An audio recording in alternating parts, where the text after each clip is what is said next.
Hey, Howell here. What I want to do today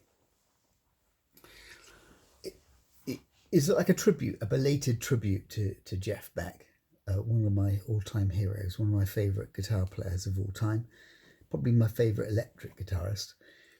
Um, and I kind of left it a week, which is, I mean, there's so many tributes to him, it just may get buried under the great mainstream ones, but there you go.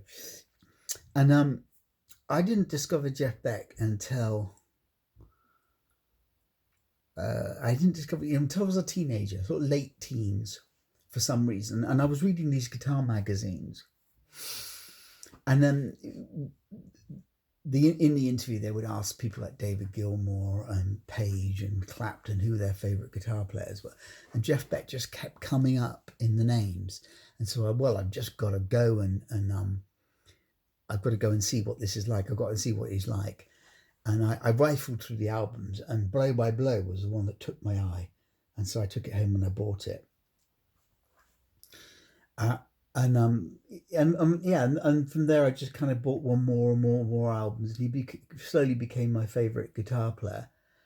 And I've seen him twice live. I'll tell you about that later. And so my first interest, the earliest interest I take, is in this album here, which is known as Jeff Beck Orange, the Jeff Beck group with Cozy Powell. If I turn on the other side, like here, there's, I'm just trying to think, I Can't Give Back the Love I Feel For You, which is really beautiful, sort of slide guitar solo, because he was a real master of slide playing, a master of volume and a master of tremolo and of bending. And he had an incredible sort of strong backbone to his playing, and yet there was a real soft feminine side to his playing as well. And then Definitely Maybe are two tracks I really like on that album. But I'm not mad keen on the pre Blow by Blow Jeff Beck, to be honest with you. I like it, but it's this that starts gaining my interest here. So here we've got Jeff Beck, Blow by Blow. And it's quite a smooth sort of production. I believe it's George Martin, but if we look on the back there, brilliant picture of Jeff Beck. And She's a Woman is fantastic on that. 'Cause We Am Lovers is like a masterpiece, and there's so many good versions of that. That's played on a Telecaster with Seymour Duncan pickups, humbuckers on it. What else is Freeway Jam is brilliant on that. And so that was the first album I bought. And then after that, you got Jeff Beck Wired, which is a little rougher in its production. I really like this album. If you look on the back here, it's, I mean, the track I really like on there is, I like Sophie, but it's Good Pie Pork Pie Hat, I think is the great track on that. The Charlie Mingus number, but he does it brilliantly. You know, the use of effects and the use of harmonics and everything is brilliant on that. And playing it, I've seen him play with that guitar there. That's a 54. As I'm not really straight, am I? Never mind. That's a 54 Les Paul Standard Oxblood. I saw him play a tribute to Les Paul on that guitar, and he was making jokes. He was carrying it across the stage as though it weighed a ton, because he didn't never like the weight of Les Paul's. Is this right? Oh, no, it should be this one. And then I'm going through them, Jeff Beck There and Back. There's some really good stuff on that. That's sort of a little bit of a comeback album. Too Much to Lose, The Pump, and The Final Piece is really, really good on that album. Like that, Jeff Beck. And then we've got Flash, and that's really nice. They're using a different amp. He's using Seymour Duncan amps here, so it's got a sort of slightly more fizzy tone to it. And it's got People Get Ready with Rod Stewart. That's brilliant. You Know We Know is great. And there's some great tracks on that. And then here we've got The Guitar Shop. if I look on the back there, just see what tracks are on there. Behind the Veil is brilliant. The Big Block. Where Were You is one of the great guitar instrumentals of all time. It's brilliant. Yeah. Really, really amazing.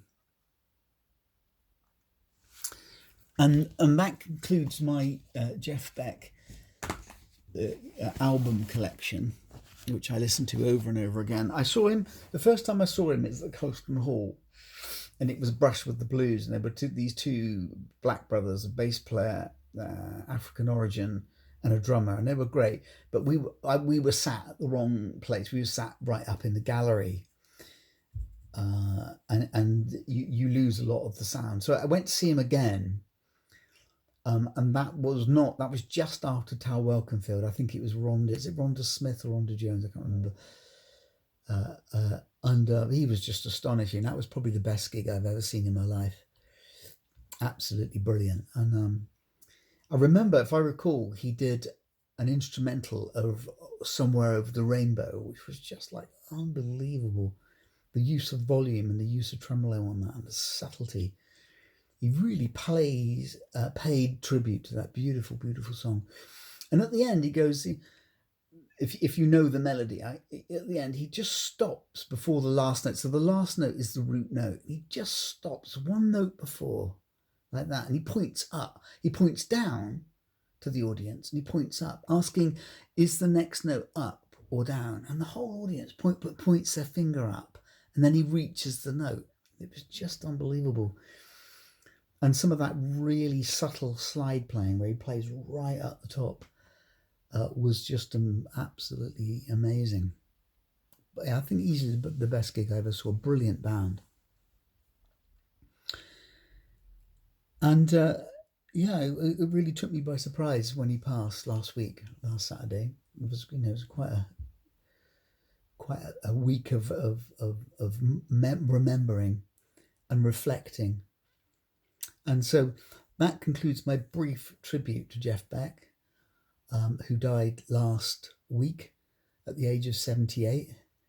I forgot to mention I met him once, because when I left university, my filler job was a tour guide in Bath, and he was on the bus he was then married to Sandra, and there was a child there as well. They were not his child, her child, I believe. And she was very friendly. He was very quiet and laconic and things, but he was, he came across as a nice guy, very unassuming. And they gave me a tip, I remember. And it took me a while to realise that was Jeff Beck. It took me a long time. I thought, it's got to be Jeff Beck. And then I spoke to them both at the end of the tour. They were just like asking for little directions. And I remember looking at him and thinking, God, he looks just like Jeff Beck. And I thought, it is him. And so that concludes my tribute to Jeff Beck. So rest in peace, Jeff. Thank you very much.